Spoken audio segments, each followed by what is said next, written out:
नमस्कार. आज आपण पाहणार आहोत प्राचीन भारताच्या इतिहासामधील अत्यंत महत्त्वाचा टॉपिक. तो टॉपिक म्हणजे नवीन धार्मिक प्रवाह. आणि या नवीन धार्मिक प्रवाहाच्या माध्यमातून पहिल्यांदा आपण मागच्या लेक्चरला बघितलेलं आहे. त्या मागच्या लेक्चरला आपण बघितलेलं आहे वर्धमान महावीरांचं व्यक्तिचरित्र. या वर्धमान महावीरांच्या व्यक्तिचरित्रानंतर एक आगळं वेगळं आणि दिव्य विलयित व्यक्तिमत्व पाहायचं आहे, ज्यांनी जगाला विश्व शांतीचा संदेश दिलेला आहे. ते म्हणजे तथागत गौतम बुद्ध. आणि या तथागत गौतम बुद्धांच्या विचारांचा प्रचार करण्यासाठी हे अत्यंत महत्वाचा विषय आहे, ते म्हणजे नवीन धार्मिक प्रवाह. या प्रवाहाच्या माध्यमातून सर्व विश्वाला शांती देण्याचं महान धम्म, महान कार्य तथागत गौतम बुद्धांनी केलेलं आहे. तर मग आज आपण पाहणार आहे तथागत गौतम बुद्ध. लक्ष द्या. आता आपण पाहणार आहोत बालपणीचे गौतम बुद्धांचे नाव काय होते. ठीक आहे, काय पाहणार आहोत? गौतम बुद्धांचं बालपणीचं नाव काय होतं? सिद्धार्थ. गौतम बुद्धांचं बालपणीचं नाव काय होतं? सिद्धार्थ.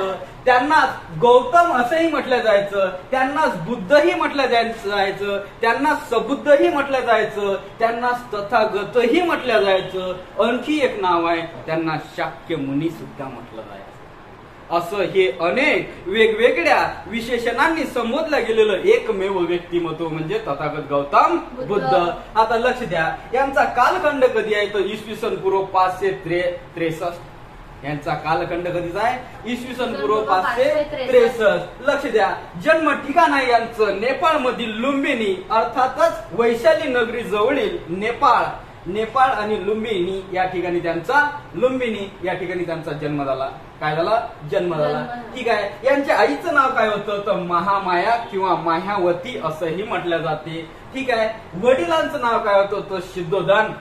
आणि मग हे शुद्धोधन काय होते तर शाक्य गणाचे राजे होते. ठीक आहे. शाक्य गणाच्या राजानंतर मग काय झालं? गौतम बुद्धांच्या आईचं निधन झालं, अर्थात मरण पावल्या. आणि निधन झाल्यानंतर त्यांच्या सांभाळ करण्यासाठी त्यांच्या मावशी अर्थातच त्या सावत्राईचं नाव होतं महाप्रजापती गौतमी. मग गौतमी म्हटल्यानंतर गौतम बुद्धांनी गौतम असे नाव धारण केलं. आणि यांच्या पत्नीचं नाव होतं यशोधरा, यांच्या मुलाचं नाव होतं राहुल, यांच्या सारथ्याचं नाव होतं चन्न आणि यांच्या घोड्याचं नाव होतं कंठा. मग काय झालं? शाक्य गणाचा कारभार चालत असताना मध्यंतरीच्या कालखंडामध्ये कोल्हे वंश आणि शाक्य वंश यांच्या एका नदी प्रवाहाबद्दल वाद झाला. तो वाद झाल्यानंतर लक्ष द्या, तो वाद झाला आणि त्याच्यानंतर मग सांगण्यात आलं होतं की बा तुम्हाला वाद करायचा. गौतम बुद्धां शाक्य गणाच्या सदस्यत्व त्यांनी स्वीकारलं होतं, परंतु गौतम बुद्धांचे जे वडील शाक्य गणाचे राजे होते. ठीक आहे. राजे असल्यामुळे शाक्य गणाचा एक नियम होता की या गणामध्ये आम्ही जे सांगू ते करावं लागेल. मग गौतम बुद्ध युवक होते, धनुर्धारी होते. मग या कोल्हे वंश आणि शाक्य वंश या नदी प्रवाहाबद्दल वाद तयार झाला. आणि वाद झाल्यानंतर काय झालं? त्यांनी असं ठरवलं, गौतम ते म्हणत होते आपण कोल्हे वंशासंग युद्ध करू. पण गौतम बुद्धांना युद्ध कदापि मान्य नव्हतं. गौतम बुद्धांना शांतीचा आणि सदाचाराची मार्ग अवलंबिला होता. लहानपणापासूनच गौतम बुद्धांनी कोण्या प्राणी मात्रावर अत्याचार केला नाही. त्यामुळे एकदम शांतीचा संदेश देणारे महाकारुणिक तथागत गौतम बुद्ध म्हटले जाते. आणि मग त्यांचे मान्यता न मानल्यामुळे शाक्य गणांनी त्यांना 3 प्रकारच्या शिक्षा दिल्या. ते म्हणजे देहत्याग, राजत्याग आणि सोबतच राजप्रांत त्याग. आणि या प्रांतापासून मग तुम्हाला त्यांनी शिक्षा दिली म्हणजे तुम्हाला हे सर्व राजवैभव सोडून जावं लागेल. राजवैभव सोडून जावं लागेल. देश म्हणजे मुलाबाळांचा किंवा तुम्हाला जेवढं काही राज्यस्व भेटलं असेल किंवा राजपद भेटलेलं आहे ते सारं सोडून जावं लागेल, असा शाक्य गणाचा नियम होता. आणि म्हणून गौतम बुद्धांनी 29व्या वर्षी त्या ठिकाणी मध्यम मार्ग स्वीकारला, ते म्हणजे राजत्यागाचा. कोणता? राजत्यागाचा. मग 29व्या वर्षी त्यांनी हा राजत्याग केला आणि ते निघून गेले. या प्रक्रियेला इतिहासामध्ये एक नाव आहे, त्याला म्हणतात महाभिनिष्क्रमण. ठीक आहे. काय म्हणतात? महाभिनिष्क्रमण. मग काय झालं? भटकंती करत असताना तथागत गौतम बुद्ध भटकंती करत होते. आणि या भटकंती करत असताना त्यांना पहिल्यांदा सत्याच्या शोधात निघाले. सत्याच्या शोधात निघत असताना आडारम कालाम तापसा या ठिकाणी कालाम ऋषी मिळाले. कालाम ऋषी मिळाल्यानंतर यांचं असं म्हणणं होतं की आपण आत्मक्लेश करणे, स्वतःला त्रासून घेणे, उपाशी राहणे, असं करून आपण काय करू शकतो? मोक्ष प्राप्त करू शकतो. परंतु ते मोक्ष प्राप्त होत नव्हतं हे गौतम बुद्धांना कळलं आणि गौतम बुद्ध पुन्हा प्रवासाला निघाले. प्रवास करत असताना त्यांना बिहार मधील निरंजना नदीत, त्याला फाल्गू नदी म्हणतात, या उर्वेल वनात त्यांना एका पिंपळाच्या झाडाखाली ज्ञान प्राप्ती झाली. त्याला संबोधी असंही म्हणतात. ठीक आहे, त्यांना संबोधी असं म्हणतात. आणि या संबोधी म्हणजेच ज्ञान प्राप्ती. आणि पिंपळाच्या झाडाला नाव देण्यात आलं बोधी वृक्ष. बोधी वृक्ष.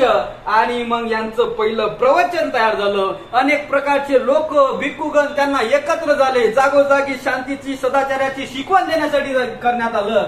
आणि मग सारनाथ या ठिकाणी पहिलं प्रवर्तन ठिकाणी सारनाथ या ठिकाणी करण्यात आलं. सारनाथ या ठिकाणी पहिलं प्रवचन देण्यात आलं. म्हणजे आपल्या विचारांचा, उपदेशांचा इतर लोकांना फायदा होण्यासाठी प्रवचन देण्यात आलं. आणि त्या गोष्टीलाच म्हणतात धम्मचक्र परिवर्तन. आणि या धम्मचक्र परिवर्तनाच्या माध्यमातून मग हे बोलण्याची त्याची भाषा कोणती होती सर?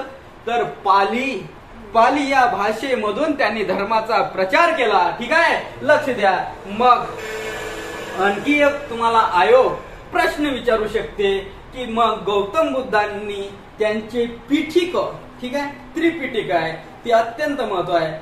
धम्मपिटक, ठीक आहे, विनय पिटक, सुत्त पिटक आणि अधिधम्म पिटक अशा 3 पिटकांचं एकत्रीकरण केलं. सर पिटक म्हणजे काय हो? टोपल्या, आहे का नाही? पिटक म्हणजे काय? टोपल्या. एक प्रकारची टोपली. मला एक सांगा, जोहान्स गेटनबर्गनं छपाई यंत्राचा शोध लावला आणि मग ते गौतम बुद्धाच्या काळात छपाई यंत्र होतं का? नाही. मग गौतम बुद्धांच्या काळात छपाई यंत्र नव्हतं. पाप नावाचा वृक्ष होतं आणि त्या पाप नावाच्या वृक्षापासून बोरुंडे कोरल्या गेल्यानंतर त्याच्यावर लिखाण केलं जात होतं. पानावर लिखाण केल्या जात होतं, ते गोंदल्या जात होतं. मग त्याच्यानंतर एक टोपली तयार केली जात होती. 1 पान, 2 पान, 3 पान त्याचं टोपलीचं एकत्रीकरण केलं जात होतं. त्याची बाइंडिंग केल्या जात होती. मग काय झालं? विनय पिटकाची टोपली वेगळी, सुत्त पिटकाची टोपली वेगळी आणि अधिधम्म पिटकाची टोपली वेगळी. अशा 3 टोपल्या मिळून तयार काय झालं? त्रिपिटक. कळलं का? ठीक आहे, लक्ष द्या. मग अष्टांग मार्ग त्यांनी सांगितलेला आहे. 8 मार्गाच्या माध्यमातून तुम्ही स्वतःचं जीवन घडवू शकता. ठीक आहे. त्याच्यानंतर नागसेन नावाचा एक भिक्खू होता. भिक्खू म्हणतात. त्यांच्यामध्ये जे स्त्रिया साध्वी असतात त्याला साध्वी न म्हणता भिक्खुनी म्हणतात. ठीक आहे, लक्ष द्या. नागसेन नावाचा भिक्खू होता आणि मिनांडर नावाचं विदेशातून आलेला व्यक्तिचरित्र होतं. या दोघांच्या माध्यमातून काय तयार झालं माहित आहे का? यांचा संवाद झाला. गौतम बुद्धांच्या विचाराची आदान प्रदान झाली आणि या दोघांच्या आदान प्रदानापासून, संवादापासून तयार काय झालं? मिलिंद पन्नो नावाचा ग्रंथ तयार झाला. काय झाला?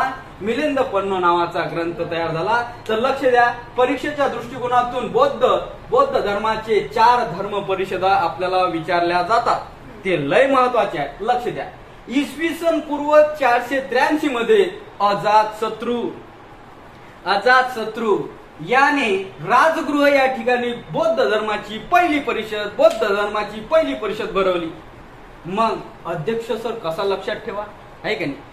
राजगृह अजातशत्रू याने राजगृह या ठिकाणी बौद्ध धर्माची पहिली परिषद घडवली आणि मग याचा अध्यक्ष होता महाकश्यप. आता मोठ्या माणसाचं नाव दिलं जातं महाकश्यप, परंतु इसवी सन पूर्व मग दुसरी बौद्ध धर्माची दुसरी परिषद इसवी सन पूर्व 383, 100 वर्ष पुढे जायचं. 100 वर्ष पुढे जायचं. आता तुम्हाला बौद्ध धर्माची दुसरी धर्म परिषद 383. आता लक्ष द्या, काल अशोका, सम्राट अशोक वेगळे. ठीक आहे, लक्ष द्या, लय महत्वाचं आहे. सम्राट अशोक वेगळे, त्याच्या अगोदर काल अशोका होतं आणि वैशाली ठिकाण आहे. काय आहे? वैशाली हे एक ठिकाण आहे. या ठिकाणी काय झालं माहितीये काय? दुसरी धर्म परिषद घडवली. आणि मग याचं काय करत होतं? हे याचे अध्यक्ष कोण होते? तर सबकामी. कोण होतं? आता लक्षात कसं ठेवायचं? महाकश्यप एक मोठा बॉस आहे. ठीक आहे, महाकश्यप नावाचा एक मोठा बॉस आहे. त्याच्यानंतर त्याच्या अंदर काम करणारे काही माणसं आहेत. तो सर्वच काम करायचा, म्हणून त्याला काय म्हणत होते? सबकामी. ठीक आहे. मग तिसरी धर्म परिषद, लक्ष द्या, ही बौद्ध धर्माची तिसरी धर्म परिषद कुठे स्थापन झाली? तर 250 इसवी सन पूर्व. कधी? कालखंड मग काल अशोकाच्या नंतर कोण येते? अशोका. काल अशोका वेगळा, सम्राट अशोक. ठीक आहे, लक्ष द्या. मग आता पहा, पाटलीपुत्र. ठीक आहे, पाटलीपुत्र. आता एखादा मोठा माणूस असला, लक्ष द्या, अध्यक्ष लक्षात ठेवायची ट्रिक सांगतो. एखादा मोठा माणूस असला, त्याच्या हाताखाली काम करणारे माणसं असतात, तर मग ते सर्वच कामं करतात, सबकामी. दुसरा, आता मला एक सांगा, एखाद्या आता माणसाकडून एखादा याच्यातला पाटलीपुत्र, कसं लक्षात ठेवायचं? आता काम करणाऱ्यापैकी एखादा बाटलीपुत्र असते. बाटलीपुत्र म्हणजे, ठीक आहे, बाटलीपुत्र लक्षात ठेवण्यासाठी पाटलीपुत्र. ठीक आहे, अलग लक्षात, पाटलीपुत्र.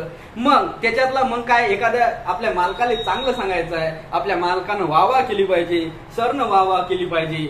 मग एखादा कोणी म्हणते तू दिसत लय मस्त. तिसरा परिषद घडवणारा कोणता? तिसरा परिषद घडवणारा कोण? तीस्त. बौद्ध धर्माची 4थी धर्म परिषद इसवी पूर्व 72.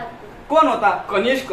कुशाण घराण्याचा सम्राट, कुशाण घराण्याचा राजा कनिष्क होता. याची काश्मीर या ठिकाणी बनवली आणि काश्मीर या ठिकाणी त्याचा अध्यक्ष कोण होता? तुम्ही अकबर बिरबल पाहता का? अकबर बिरबल बिग मॅजिक वरचं पाहता का?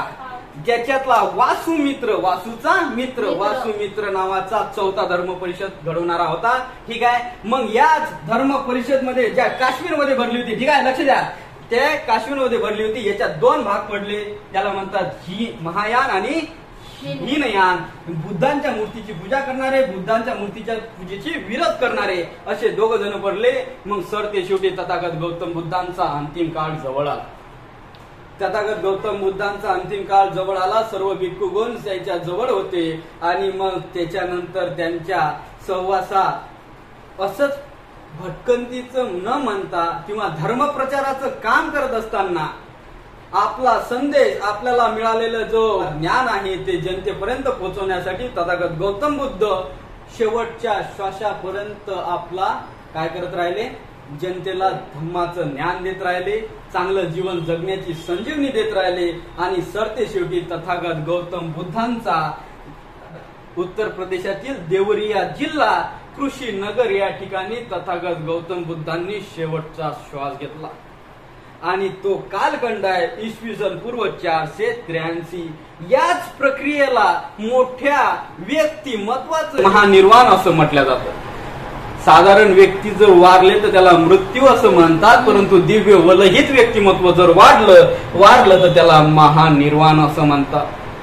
तर मित्र हो, अत्यंत महत्वाचा, जगाला शांतीचा आणि सदाचाराची शिकवण देणारं व्यक्तिचरित्र आज आपण पाहिलेलं आहे, तथागत गौतम बुद्ध. आणि या बुद्धांच्या चरित्रातून काहीतरी शिकण्याजोगं आहे.